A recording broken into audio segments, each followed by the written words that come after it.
legal action to make sure that we protect the voters and to protect the vote. And we mean it. We mean it. And I want to ask all the voters of Kenya, all the voters in this constituency, voters in different places where we have by-elections in wards and constituencies and counties, that please exercise your right peacefully. Once you vote, go home. There is no business that you are protecting any vote. We will not allow loitering around polling stations in the name of protecting votes or canvassing. Once you finish with your vote, go home, wait for the results. In any case, there is no value in going to loiter around a tallying center because elections end in a polling station and the results are already known and they are protected. You don't have to carry them physically to the tallying center. It can be tallied anywhere and it can be announced anywhere. It doesn't have to be that you're going to interfere with the tallying center for you to get anything. You get nothing. With the technology applied in elections now, you know that the polling station is the final station. So you can't tell us that you're waiting at a tallying center to protect our vote. There's nothing to protect. The vote ends at the polling station and it is counted and announced in the polling station. I want to request everybody to keep peace and to go home, wait for your candidate. If he succeeds, you celebrate. If he doesn't, you plan for the next elections. That's all I like to say. Yeah. One question. There have been accusations. Who told you I'll take questions? There have been concerns of allegations, let me say that, from the opposition that the security agencies have taken a partisan position. A case in point is what happened in Narok. The opposition claims that the police were involved in stopping them holding the final rally. What is your response on that? It is expected, of course, that some people make just allegations, and those are unsubstantiated allegations. First, the situation of Narok was very clear. When we realized that there was going to be a clash between two groups, when the National Police Service realized as such, the security team advised that both camps should stop the violent rallies because it was turning violent. So one partner wanted to continue anyway, yet the other agreed to follow the advice of the County Security Committee. So it was for the benefit and for the protection of the same people who were complaining and the Kenyans who wanted to turn up for the rallies peacefully. We were protecting them against the violent confrontation what was going to ensue because of this very same issue that I've told you, that some people were mobilizing young people to engage in acts of violence so that then they can blame in the police service. At least we are happy that someone is blaming us at the comfort of his house peacefully, no injuries, no death. It would have been a different story if we had allowed the situation to proceed and people die. People would have asked, where was the intelligence, where were the security, why did security take preventive action? So we are happy to take every preventive action. That's why we're here today, because we want to take preventive actions instead of waiting until something happens for you to come and give explanations as to who caused it and who was organizing and so forth. Every information the National Police Service gets, every intelligence information received will be acted upon so that we can avert any crisis. So in security sector, people don't realize the work the security team is doing until something goes wrong. But when everything is peaceful, people think that it's just peaceful for the sake of it. They say that ukiona vyaelea vimeundwa. So there are people behind the security team that are making things work. And if they tell you, please avoid this route, avoid that route, because it's for the benefit of the people.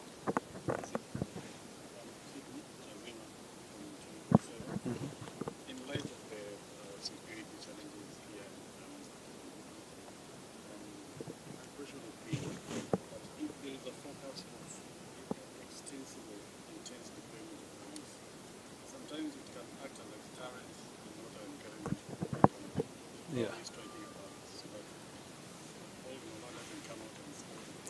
And then they run away. Yes, that's why we're happy to communicate through this medium. We want to assure the people of Kenya and people of Kasipul and the other polling areas in Ugunja, in Malava, all the way, Magarini, Bere North, Dagoretti, I mean, not Dagoretti, but Kariobangi. Yes, I think, yes, in Nairobi, and in Tana River. We want to assure them that we are coming out for your good. Even if you see police officers tomorrow, and that is the message I want the people of Kasipul to know. If we see areas where their police are patrolling, heavy police presence, police vehicles, it's because it's for your own good. It's better to see the police than to see the goons. So areas where we fear that there would be planned,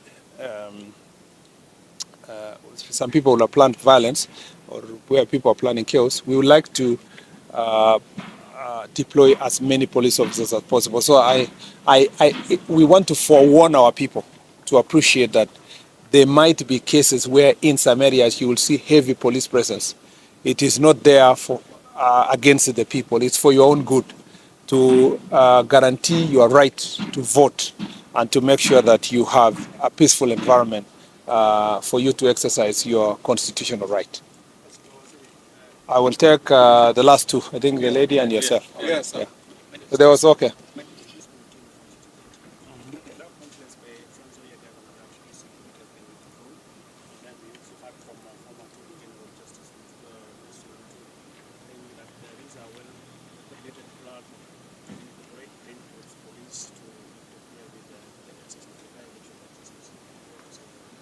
First, let me say that in terms of, and it's very good that you asked me that question. There have been cases where police officers attached to VIPs have misused their firearm. Sometimes almost to their own detriment. You know, sometimes they can easily find themselves in the way of harm because of how they have used their firearm.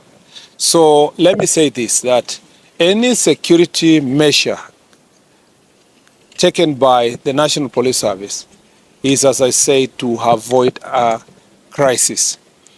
If a police officer attached to VIP is working and working with goons, what is the best thing to do is to, first of all, get them away from this crowd of goons so that we can be able to deal with the goons decisively.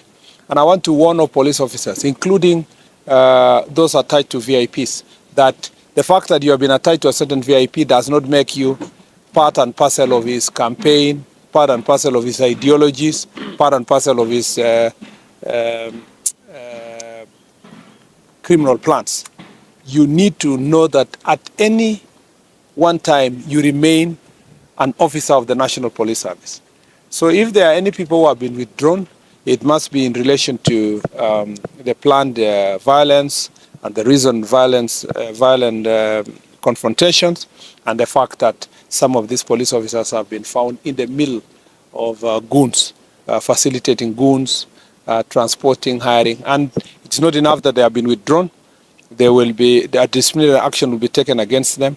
And if the charges are proven, they will lose their jobs. They will be relieved of their responsibilities within the National Police Service. So it's not enough even to complain that they have been withdrawn.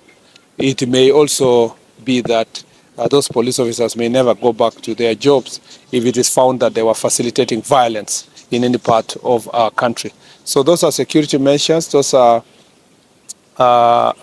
efforts that we are trying to take to avert violence tonight and tomorrow, because we know we have the National Police Service and the security team have the intelligence, and they know who is doing what where, and that's why such measures must be taken.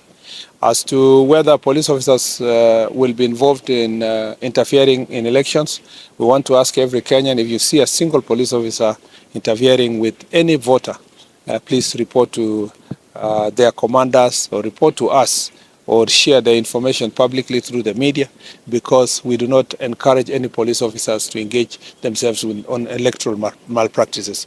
The job of the police officer is just to maintain law and order and facilitate Kenyans to exercise their constitutional rights. I thought she was. Are you still asking?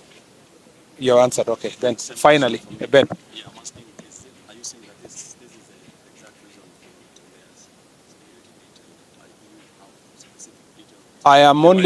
I am aware that not just Natembeya, but I'm aware that a number of VIPs on both sides of the political divide, their security have been withdrawn by the National Police Service because the National Police Service have a report that their officers or the officers attached to them are involved in criminal activities.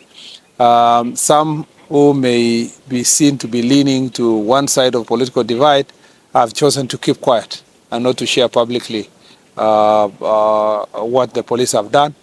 I've seen some have decided to go public. It is not only one person whose security has been withdrawn. It is a number of people, and in both political sides, because we want to make sure that nobody